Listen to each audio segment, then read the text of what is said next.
अस्सलाम वालेकुम। आज गोंद कतीरा के फ़वाद पर बात करते हैं। गोंद कतीरा मर्दों और औरतों दोनों के लिए यकसा मुफीद है। निज़ाम हाज़मा को बेहतर बनाता है। ये कब्ज़ और असाल दोनों से आराम फराहम करता है।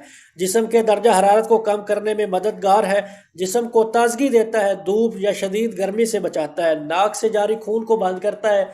कुव्वत मदाफ़त को बढ़ाता है। सेल्स की बहाली और तख्लीक नौ में भी मदद फराहम करता है। जल्द की सेहत के लिए बेहद फ़ायदेमंद, जिस्म को तवानाई बख्शता है। हमल के बाद दोबारा ताकत हासिल करने के लिए गोंद कतीरे का इस्तेमाल बेहद मुफीद है। गोंद कतीरे के लड्डू दूध पिलाने वाली माओं के लिए बेहद मुफीद हैं, दूध की पैदाइश को बढ़ाते हैं। गोंद कतीरा पेशाब की नाली की सोजिश को दूर करता है। गोंद कतीरा मर्दों के लिए बेहद मुफीद, मर्दों में ताकत को बढ़ाता है। जल्द खारिज होने या गैर इरादी तौर पर रात को खारिज होने की सूरत में इसका इस्तेमाल बेहद फ़ायदेमंद है। गर्मी को दूर करने के लिए 1 गिलास पानी में 10 ग्राम गोंद कतीरा घोल कर रख दें। रात को सुबह मिश्री मिलाकर पी जाएं, गर्मी इंशाल्लाह दूर हो जाएगी।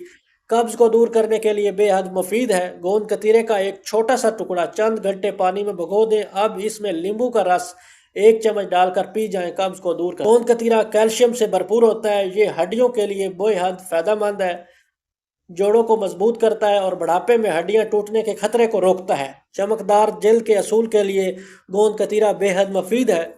गोंद कतीरा रात को पानी में भिगो दें। सुबह छान कर इस गोंद कतीरा के पानी में 2 खाने के चम्मच अंडे की सफेदी, 1 खाने का चम्मच दूध का पाउडर, 2 खाने के चम्मच बादाम का पाउडर, 1 खाने का चम्मच किन्नू के छिलके का पाउडर या सब्जियों का पाउडर डालें। अच्छी तरह पेस्ट बनाएं। अब इस मास्क को चेहरे, गर्दन और हाथों पर लगाएं। चमकदार जल्द के असूल के लिए 20 मिनट बाद धो लें। अल्लाह की ज़ात सबको अपने हिफ्ज़-ओ-अमान में रखे, सेहत और तंदुरुस्ती वाली लंबी ज़िंदगी अता फरमाए। इजाज़त चाहता हूँ। अल्लाह ने के